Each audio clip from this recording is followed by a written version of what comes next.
Okay, it's going to be an ROH Classic review of In Your Face. This show took place June 17, 2006. This was in New York City at the New Yorker Hotel. I think this is the last New York City show that they did before they moved into the Manhattan Center. So I'm trying to think here. I think it's the follow-up to Joe vs. Kabashi from the New Yorker Hotel. I think they might have done a New York show in between. I think it was at Basketball City. That was the first Best in the World. I think it was Joe and Danielson versus Marufuji and KENTA. And once again, we have a Japanese-inspired main event with KENTA in the main event in a non-title match. But first match of the show, you actually got the Briscoes taking on Jason Blade and Sterling Keenan. It wasn't exactly an extended squash. It kind of felt like that a little bit. You know, Sterling Keenan actually, he was able to kind of lock up the Briscoes into submission for an extended period of time. But other than that, this was the Briscoes show. Jason Blade looked okay. If you remember Jason Blade, he used to tag up with Kenny King in the YRR, mainly in FIP Full Impact Pro. But other than that, I think this is just a nice showcase from the Briscoes. They were wearing the same ring attire this time. I think they're finally coming into their own. And, they were just showcasing their strength, athleticism. Jay looked really, really sharp out there. Just, the gorilla presses looked impressive. They end this thing. The last couple of minutes, once they got this thing going, they never looked back. And this ends with the Briscoes hitting the Doomsday Pile Driver to get the victory. The fans are chanting Briscoes. So, yeah, really nice momentum building match for them. They actually do a backstage segment with Aries and Strong, telling them that they're going to be coming for the belts again. But, yeah, we're going to move on to... this is a match that was cut. This was Ricky Reyes taking on Dave Christ of the Irish Airborne. They actually just showed the end of the match. Gabe gets on commentary as Jimmy Bauer and just says, we're just going to show you the final closing seconds of Ricky Reyes, going over Dave Christ, just to show you Hero actually attacks Julius Smokes, and then Homicide does come out. So that's how that ends right there. Next up, we had Davey Richards taking on Jimmy Rave, Prince Nana. So this is actually Davey's second match in Ring of Honor, and he's taking on Jimmy Rave once again. I thought it was good, man. I thought this was really, really sweet. Really intense, very hard hitting. I think Davey's offense was a breath of fresh air. He was really, really over with the fans. So, I think this is the second match. The first match was actually at Destiny. So Davey went over there, and then he goes over here again. But Jimmy was good, though. I think Jimmy actually looked really, really good here. He was able to hit some really nice Shining Wizards and some spears on Davey. Davey's eye was just really, really swollen here. A little bit short, but, pretty good stuff. The ending was cool. Davey actually catches Jimmy with an armbar with his legs to make Jimmy submit, and there we go with that. But yeah, I thought these debut matches for Davey Richards came off really, really good. Next up, we have Austin Aries and Roderick Strong taking on Colt Cabana and Nigel McGuinness. So at this time, Colt and Nigel are kind of have a little bit of a friendship going on here. They actually did a funny promo backstage with Cabana doing a European or a United Kingdom punk rock accent, which I thought was a lot of fun. So Aries and Strong going up against Nigel once again. They actually show clips of Aries and Cabana, the steel cage match for the ROH title. They show clips of that. They show clips of Roderick and Nigel for the Pure title, just to show you how much history, both teams had. You know what? I was expecting this to be a little bit more of a comedy match with Cabana being involved. Ended up being great, though. Ended up being really, really good. I would definitely say the second best match of the night. I think at this time, Aries and Strong are really, taking their reign serious. It's a serious question about who's the best champion in Ring of Honor. Is it Bryan Danielson? Is it Nigel McGuinness, the Pure champion? or is it the tag team champions, Aries and Strong? And I think that's one of the things that made 2006 arguably the best year ever. You had the championships on the four best guys in the company. All of these reigns, lasted very, very long. They were all very, very credible. So I think, yeah, you almost forget, the four best wrestlers in the company, got legitimate, solid reigns here. But yeah, I thought this was really, really good. Nigel really brought his A game. He really wrestled a stiff ass style. At that time. I mean, there was some really, really creative stuff here with, Aries just locking in Nigel when he was stuck in the Tree of Woe. And Roderick is just giving him chops while he's, hanging upside down. I thought that was really, really cool. I got to give Cabana credit. He didn't really do any comedic stuff. He got booed a little bit here. I think, this Cabana style isn't going to resonate with anybody. But for the most part, people always love Colt Cabana. But he did get booed a little bit here. But, yeah, the match really, I got to say, man, the match really picked up once Roderick got the hot tag. I mean, God damn it, man. There was a, trying to do this justice here. Oh, yeah, okay. Yeah, so Nigel was actually, hanging upside down. Aries gives him the missile drop kick, and then Strong follows it up with the, sick kick. And that got a really, really dope kick out. The fans started chanting ROH after that, so that was pretty awesome, man. I mean, the fans really woke up, I think, after that spot. And, there was some good submission work, too. Roderick locked in the stronghold. Colt actually broke it up a couple of times. So, yeah, there was some really, really nice breakups here. I think Nigel and Roderick, their chemistry was really stiff here. Really, really stiff. Nice foreshadowing of the pure championship match they would have, a couple weeks later. Aries and Strong, once again, they do that double team electric chair spot where Roderick has the guy in an electric chair and then Aries does the drop kick. And, I think Colt made the save for that. So the ending actually comes with Nigel actually tapping out to the stronghold. Aries and Cabana are out of the ring and Roderick is fully able to, get maximum extension on the Boston Crab, and that's how it ends right there. But, at the time, I think Aries and Strong, they're about to go to Dragon Gate to make them world titles. So, yeah, I mean, this reign was pretty historic that Aries and Strong had. There's no doubt about it. I think this is actually the show where they declared Generation Next is officially over. All right, next we have BJ Whitmer taking on Jimmy Jacobs with Lacey. This is number one contendership for the ROH World Championship. So this actually ends in a no contest, and Whitmer and Jacobs actually get to face Danielson at a Throwdown in Detroit the very next week in a three-way match. So, that would explain why it was a triple threat match. You almost forget about this matchup right here. So Jimmy actually cuts a promo with the Dragon Gate Challenge DVD. It's funny. He said that he had no memory of BJ Whitmer dropping him on his head at Dragon Gate Challenge, but then he popped in the DVD and then he says, "Holy shit, BJ, you almost killed me.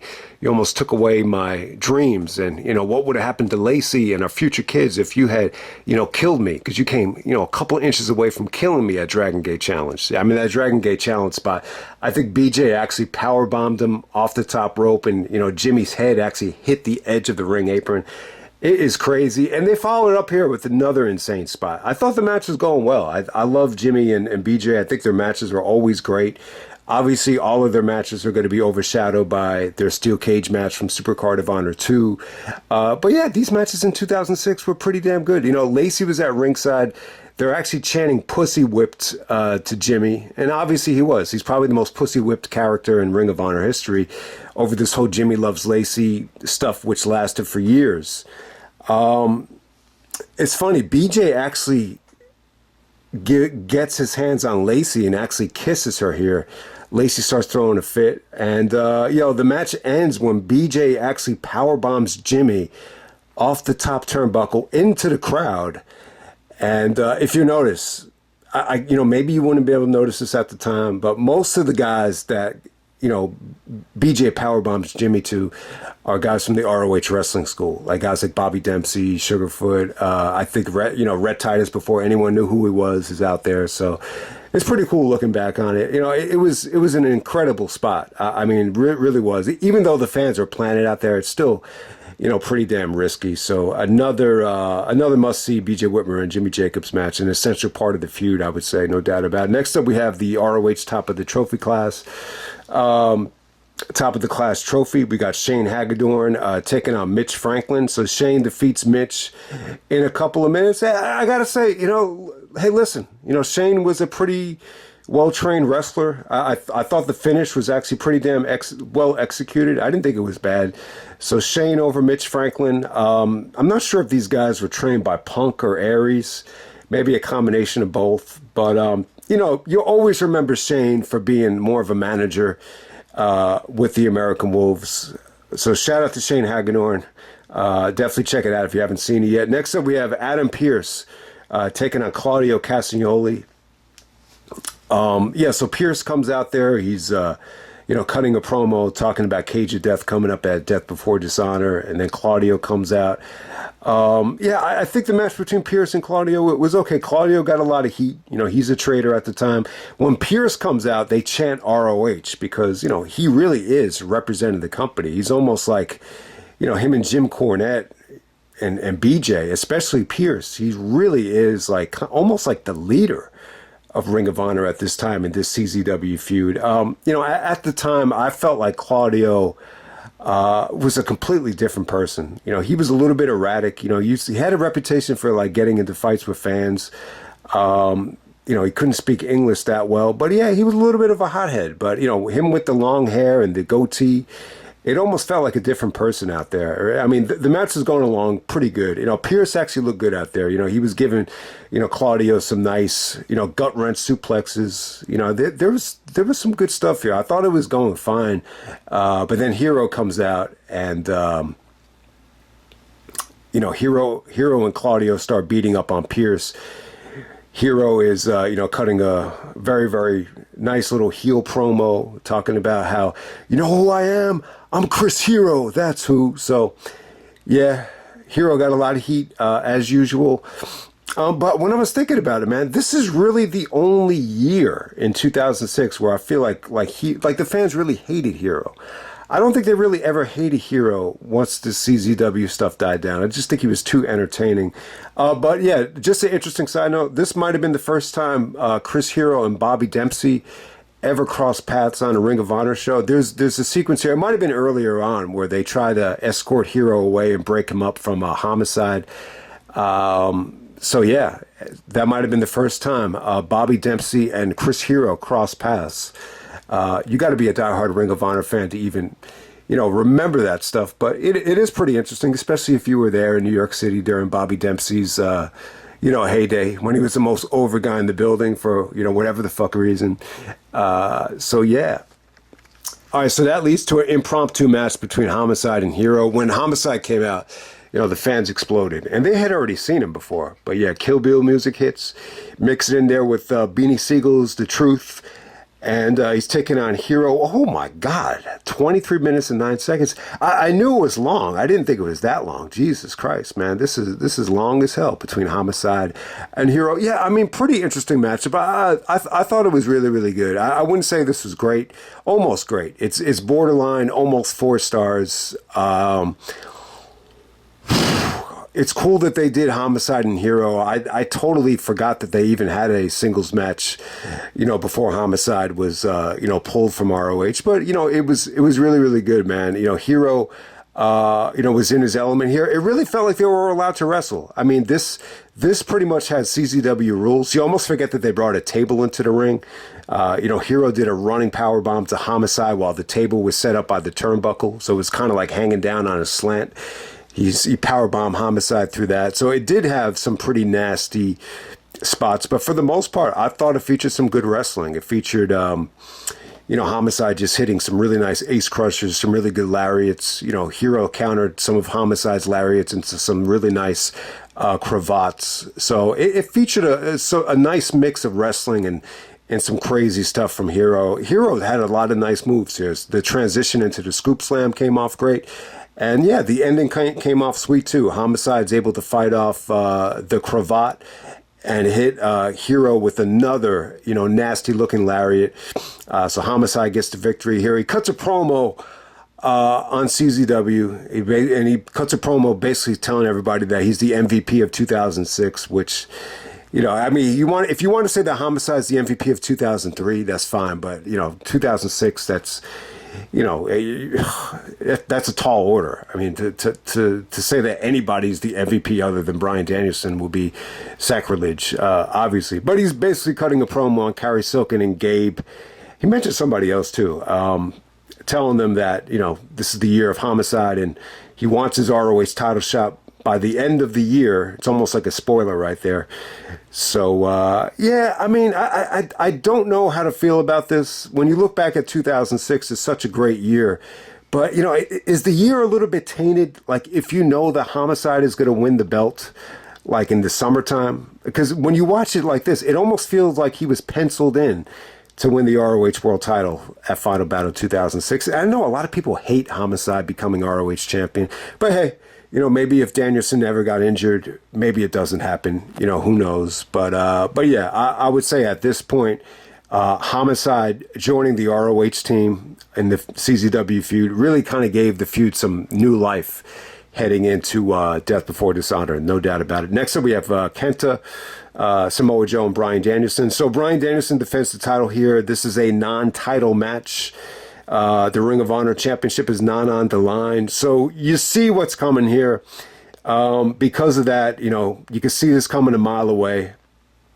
This is a nice little way to get KENTA to have a win over Bryan Danielson to set up the matchup at Glory by Honor 5 Night 2, the Ring of Honor debut in the Manhattan Center. And that's exactly what it did here. But hey, man, I give these guys credit. They actually wrestled in that Best in the World tag match with Marufuji. In that match, you could feel the hatred between KENTA and Joe a lot more. You saw here a little bit, but more of the beef feels like it's between Joe and Danielson. Joe is gearing up for a title shot against Danielson, so he's really mocking him. And it almost feels like Joe and KENTA, I wouldn't say it felt like a handicap match, but there are sequences here where Joe and KENTA, bully Danielson with the kicks. I mean, they just kick the crap out of Danielson. Joe kicking him from the front, KENTA kicking him from the back. But if you haven't seen this thing yet, it's a hell of a combination. It's a hell of a three-way match. What it has on the Unbreakable match, I would say, the only thing it has on it is stiffness. It's really, really stiff. They call it in your face for a reason because, some of these kicks, especially that go to sleep, it's right in your face. So that's why they call it that. But yeah, you know what, man? I do remember being at a New York City show. And, I remember someone was talking about this match. I think the guy was saying, yeah, my first ROH show was, that match with KENTA, Bryan, and Joe where they all got concussions. So that's what people remember about this match. I wouldn't say that all of these guys got concussions. I think that would be inaccurate, but you get the point. It was a very physical match, just incredibly stiff. I think KENTA was definitely the star of the show. But if there's one guy that got the concussion, I would say it was probably Danielson. There's actually Joe. It feels like Joe actually gives KENTA, he kind of throws Danielson into KENTA. It's almost like an assist to go to sleep. And it just looks like full contact. I know KENTA's wearing knee pads. I mean, I'm sure that helps. But still, that go to sleep, that knee right into the face, it looks brutal. Danielson just looked a little woozy after the match was over. But if you haven't seen this thing yet, I think it holds up well. I really do. Obviously, when you look at KENTA and Danielson, I would actually say they have better chemistry and their matches are actually better than AJ and Daniels, for example. But when you put Joe with AJ and Daniels in a triple threat scenario, I just think it's a better combination. I just think Daniels is really good at structuring three ways. I think AJ in a three-way, his athleticism is just, perfect just to make it a, roller coaster of a match. This is a little bit different. I think it could have been better. I think if this was an ROH title match that felt a little bit more important and you got Joe in his prime a little bit more hungry, I just think this didn't really reach the ceiling. I do feel like this could have been, you know, a 5-star match, or, you know, it could have been on the same level as Joe versus Kobashi in terms of, you know, work rate and just, you know, being memorable. And it really wasn't that. But I still think it's fun, though. I still think it's good. It's still something to see. It's a sweet main event. You know, you whenever you put KENTA in the ring with Danielson and you factor in there the hatred that Joe and KENTA had, it's just a phenomenal combination. But, you know, some of the spots that really stood out, there's actually a springboard lariat from KENTA. Danielson counters it into the cattle mutilation. Then he bridges up on the cattle. And then Joe just drops on Danielson's belly a senton splash to break it up. I mean, it was sweet. It looked brutal, too. It looked like Joe could have broke Danielson's ribs there. The way he did it, though, it looked kind of safe. And I think Danielson was fine. There's also another beautiful... You know how KENTA actually hits that avalanche Falcon Arrow? He does it. This time he actually does it to Joe, which is just a lot of weight coming down. But he was able to do it here. I thought that came off great. Yeah, just some incredible kicks from everybody here. Danielson actually did his dive into the crowd, and he hurt his knee. So he was really selling the knee, you know, for a lot of the match. It actually takes 2 go-to-sleeps to put Danielson away. You know, KENTA actually kicks Joe out of the ring after the assist to go to sleep, and then he hits another go to sleep on Danielson, and he hit like 2 go to sleeps in like a minute here. So yeah, and then KENTA tells Danielson he's coming after the title. That Joe basically says, well, the next time you see me, I'm going to be champion, because Joe's going to get a title shot at Fight of the Century, where Joe actually did come up short there. So, but hey, man, it's a fun match. It's stiff as hell. In your face. I wouldn't say it's a great title, but, you know, you get a title this show. I think it's a pretty, you know, accurate title, but it's not like, I would say this, like, for a New York City show, it's probably one of the more lesser memorable shows from that time. I mean, look at all the shows in between at New York City. Manhattan Mayhem, Escape from New York, Best in the World, you know, In Your Face, Glory by Honor 592, Final Battle 2006. It's just not as historic as some of the other New York City shows surrounding it. But hey, man, it's a pretty fun-ass main event here. Really, really short show, too. Really, really easy show to sit through for ROH standards. So, hope you guys enjoy the video, and I'm out.